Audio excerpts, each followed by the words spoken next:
Welcome to Wind Down Wednesday. Here are your hosts, Jeffrey Tobias Halter and Amanda Hammett. Well, good afternoon. Today we are talking to Michelle Travis about engaging male allies for gender equality and why/how dads of daughters can be workplace gender equity advocates. So today, before we get into that, I am Amanda Hammett, and today I need to rehydrate a little bit, so I'm going to stick with water. But Jeffrey, my favorite co-host in the world, what are you drinking? Yep, thank you. And I tried this in April, and I'm bringing it back for repeat performance for our listeners. It's an amazing rosé. It's called Black Girl Magic. It's by the McBride sisters, who are two amazing African-American women working in Napa Valley and bringing forth a whole portfolio of wine. So, and I raised this because our guest is very near Napa Valley, up in the Bay Area, and it's my honor and privilege to introduce my friend, Michelle Travis. Michelle is a professor at the University of San Francisco School of Law, where she co-directs USF's Work, Law, and Justice program. Michelle is an expert on employment discrimination law and work-family integration policies. And she previously has advised many companies as an employment law practitioner. Michelle is the founding member of the Work and Family Researchers Network and a board member of the non-for-profit Fathering Together. Her fairly new book, Dads for Daughters, is a guide for engaging male allies for gender equity. I think you can see why we're so excited to have her here. She's also the author of an award-winning children's book, My Mom Has Two Jobs, which celebrates working moms. Well, Michelle, welcome to Wind Down Wednesday. So we're going to dive into a lot today. But before we do, we have to know, what are you drinking? Thank you. It is so wonderful to be here, Jeffrey and Amanda. So I have recently kicked a diet soda habit and replaced it with flavored sparkling water. So today I am sipping my favorite flavor, which is cran raspberry. It feels very indulgent, but it is not, which is why I love it. Love it. That's great. Michelle, it's been a while since we've talked. We spoke when you were writing your book, Dads for Daughters. Please share your background with our listeners and share how you, as an employment lawyer who studies women's workplace advancement, came to research the connection between the father-daughter relationship and gender equity leadership. Yes. Well, thank you, Jeffrey. It does feel like returning full circle to be here to talk with you again. Jeffrey was one of the very first dads of daughters who I interviewed for the book. And Jeffrey, our conversation way back then really did a lot to inspire me to continue down this research path. So thank you. I don't know if you remember, but when we first talked, it was at a time in my legal advocacy career when I was feeling really frustrated with recognizing the limitations of law and policy as tools for advancing gender equity. I had spent, of course, many years focused on advocating for things like paid family leave and flex time and workplace flexibility, all of which I think are absolutely necessary for gender equity in the workplace. But I was increasingly feeling like they would never be sufficient on their own to really create truly inclusive workplaces. So I will say I was also, frankly, very tired of talking to rooms full of mostly women and mostly lawyers. So I was looking for ways to invite more men into conversations about gender equity at work, particularly male workplace leaders. And of course, we know that that's about meeting men where they're at and finding common commitments. And I knew that parenthood is certainly something that connects many of us in very powerful ways. And that's when I discovered research finding that when men have a daughter, particularly a firstborn daughter, they tend to become less supportive of traditional gender roles. And they tend to become more supportive of employment discrimination laws and equal pay policies and sexual harassment enforcement. And I thought, well, that is an entryway, right? That's an entryway for engagement. And then I got even more excited when I started discovering that those shifts, those tendencies were actually having real world effects. So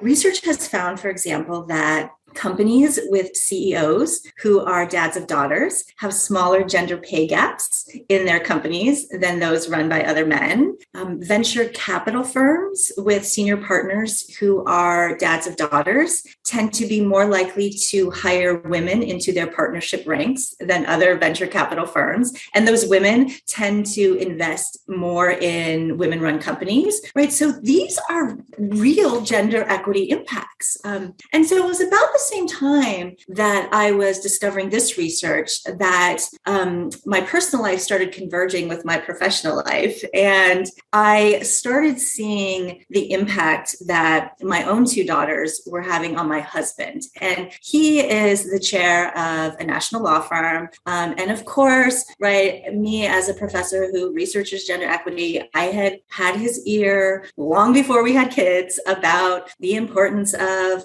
women's leadership advancement and gender balance in his leadership teams. And of course, he had always, even before we had kids, agreed with and cared about those goals, right? But I don't think that he had really fully internalized kind of his personal responsibility and his personal power to actually make a difference in what he correctly realized was a very daunting challenge. But when we had two daughters, it was like his intellectual agreement with the goal of advancing gender equity at work turned into this urgency to act. It was like he decided gender equity is tough, but it must be doable. It must be done now. I personally can and should make a difference about this, as he was kind of envisioning the working world that he wanted his daughters to grow up and be able to enter into. So it was really that personal experience together with my research that got me really to become convinced that the father-daughter relationship is one powerful entryway for engaging male allies in gender equity. And that's when I started interviewing dads of daughters and when I met you, Jeffrey, and that's how the Dads for Daughters book really got launched. And the goal is really to share father stories with other fathers to really get men engaging other men in gender equity work. So, Michelle, of course, all men have a stake in a more gender equitable workplace. And frankly, anyone can become an ally. But what are some things that make dads of daughters particularly well positioned to become gender equity leaders in their workplaces? Yeah. So, Amanda, this is a really great question, and you are absolutely correct, right? All men, we all have a stake in a more gender equitable workplace. And of course, we all know that's in part because gender equitable workplaces benefit us all. They are more successful financially. They are more innovative. They are more responsive to a diverse customer base. So yes, we all have a stake in it. And we also know that many men are powerful gender equity advocates without having a daughter. And we know that some men with a daughter are not. So I really view the father-daughter relationship as one of many different effective ways to engage men as gender equity advocates. That being said, though, there are some particular reasons why dads of daughters are often well-positioned, motivated, and skilled to become leaders in gender equity advocacy at work. So one of the reasons is because the father-daughter relationship has been found to be a great way for dads to build empathy for other girls and women, right? And we know that empathy is a workplace leadership skill, right? Men report that they often learn a lot by seeing their own daughters experience gender discrimination and bias, experience exclusion, experience feeling pressures around expectations of roles and activities and career paths. And then also report learning a lot from seeing their older daughters, their adult daughters, struggling with their own work-family integration challenges, right? Where their own daughters are finding child care impacting their career advancement. And that in particular gets a lot of men to start focusing more on institutional barriers to gender equity at work, right? Because they can see from their own daughter's experience that if there's challenges advancing into leadership, it is not because of a lack of interest or lack of skill or lack of commitment, all of which their daughters have, right? Maybe it is due to a lack of robust family leave policies, for example. So dads are bringing those insights back into their own workplaces and becoming really powerful advocates for institutional change. And I would say the second reason that dads of daughters can be particularly well positioned to become leaders for gender equity in the workplace is something that social scientists refer to as standing to speak. So what researchers have found is that when someone advocates for a position that might appear to others like it is at odds with the advocate's own self-interest. So like a man advocating for women's advancement, right? That might appear to others, although not correctly, but appear to be at odds with their interest. Researchers have found that people often react to those kinds of advocates with surprise, but also with anger and resentment. Like it's this sense of, who are you to be speaking on this particular issue, right? And so that, of course, causes them not to actually listen to and engage with the substantive message that the advocate is bringing. So what researchers have found, however, is that those reactions tend to decrease, tend to go away if an advocate identifies a personal stake in the issue, right? Then listeners can say, oh, I see where you're coming from, which importantly allows them to listen to the message, right? Hear, engage substantively, right? So for men, what this means is that if you invoke your dad of a daughter status, right? I'm the dad of a daughter, that's why I care about gender equity. They are granted what researchers call standing to speak on issues of gender equity at work, right? Other people can say, oh, I understand why you are interested in this. I will listen to your message. And so this makes dads of daughters often particularly effective at engaging others, particularly other men, in conversations around gender equity. Now, I will say, Amanda, one really important caveat here is that this method is, of course, going to backfire if, right, it is done just as part of performative allyship, right? We all know famous politicians, celebrities, others, right, who have invoked their dad of a daughter status to really mask a lack of commitment to gender equity, or worse, to cover their own sexist behavior, right? And they've rightfully gotten called out for that, right? So I want to highlight that, but also know that those instances I do not think should deter other dads of daughters who, for whom their relationship with their daughter really is an authentic source of interest and learning and commitment to advancing gender equity. I mean, when I see a father coming to me saying, I am interested in learning about gender equity at work and what I can do because I have a daughter. If that is authentic, my response is never, why did it take you so long? Why did you need a daughter to figure out that gender equity is important, right? My response is, welcome to the conversation. Thank you for your allyship. Let's join forces. Let's get to work. We found a connection. It's so funny. And I love all of those data points, because I have to tell you, in the work that I do, I'm often approached by women with this, they hear Dads for Daughter or the Father of Daughter initiative, and their immediate reaction is, this is some paternalistic pat women on the head, go along with it. And I have just found doing this work, you've got to be kind of almost very sensitive to say, to speak in first person. This is why I'm doing it. Also being very inclusive from an intersectional standpoint to say, you don't have to have a daughter to model these skills. It may be a female coworker. Maybe you had a working mother or your significant other. So some great advice there, and really building on that. And you've touched on some of these things, but as we wrap up, what are some specific actions that allies can take in their professional lives to create more gender equitable workplaces? And as we wrap, I want you to think about one message you have for all the fathers who are going to be listening to this around Father's Day. And what would be your one call out action? Absolutely. I think you're so right, Jeffrey. There's this risk that when you are motivated by the fact that you're a parent, right, you want to make sure that you're not playing your parent role in your workplace where you are actually becoming a gender equity advocate, right? One is a motivation, but another is we have to think about what is effective allyship? How do we do that, right? So transitioning into that, right, once we've figured out why we want to be a gender equity advocate, how do we actually do that? Well, I actually think the very first step to really shift from being an ally to an advocate, right? Someone who wants to actually take action is to publicly commit to action, right? And even if you're not quite sure what that action is going to be yet, but publicly commit to it in a way that's going to make you feel accountable, but also that's going to signal to others, let others know that you are someone they can trust, to be someone who will listen, who will learn, and that relationship building will lead you to action, right? You will figure out what they need, what the people you're trying to be allies for need you to do, what that action will be. So to take that very first step, that initial step, kind of publicly committing to action, I have two suggestions of ways to do that. One is to join the This Working Dad Cares campaign.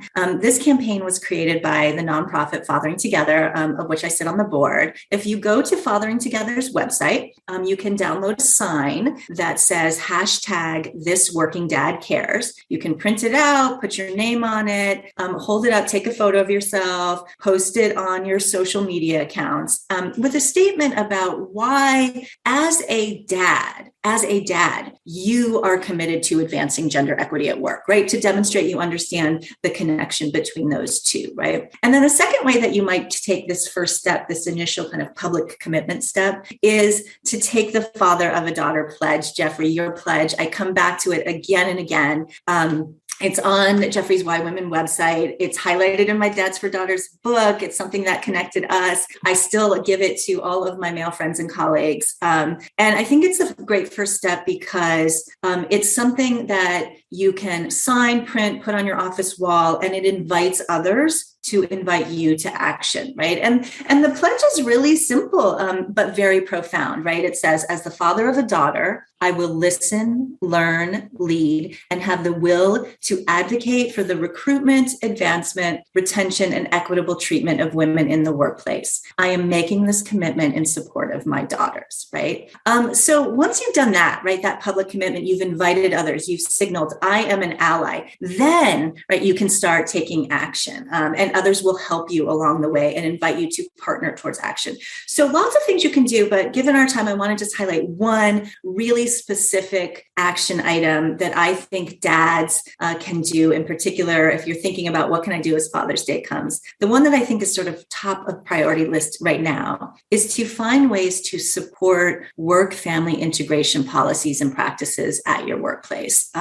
Since the pandemic began, we have seen work-family integration challenges more visibly in ways than we ever have before. Surveys are now finding that for the first time, a majority of fathers are agreeing with the statement that remote work gives moms more professional opportunities, right? Which means that more fathers than ever are actually seeing the link between workplace flexibility and workplace gender equity, right? But what we've seen is dads often sit these conversations out, conversations around workplace flexibility, even though an increasing number of dads want workplace flexibility, they sit the conversations out. They think it's not their conversation to have.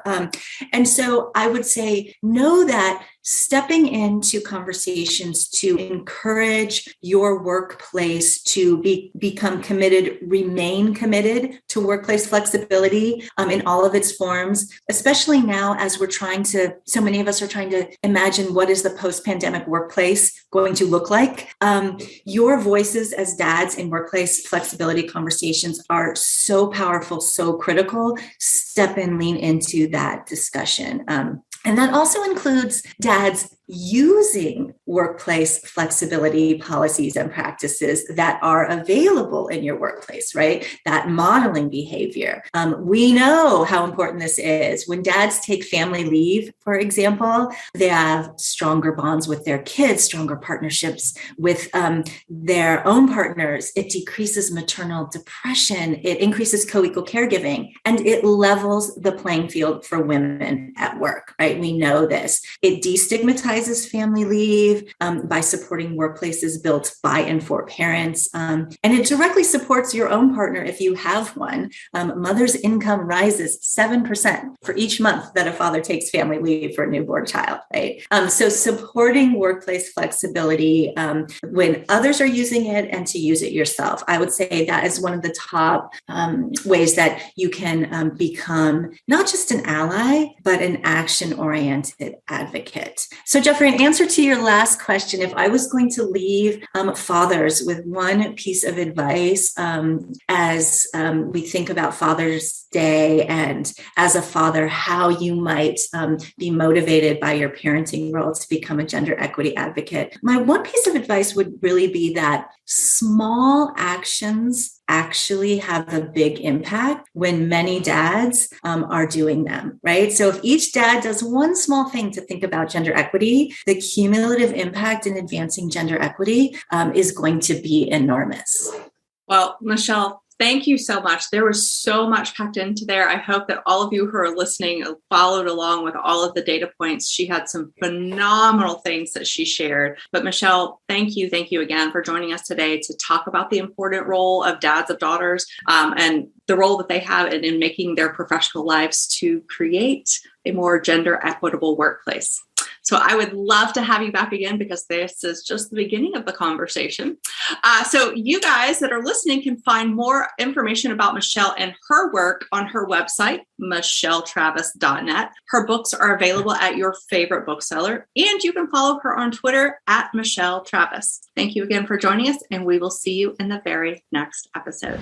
I'm Jeffrey Tobias Halter. Thank you for joining us this week for Wind Down Wednesday.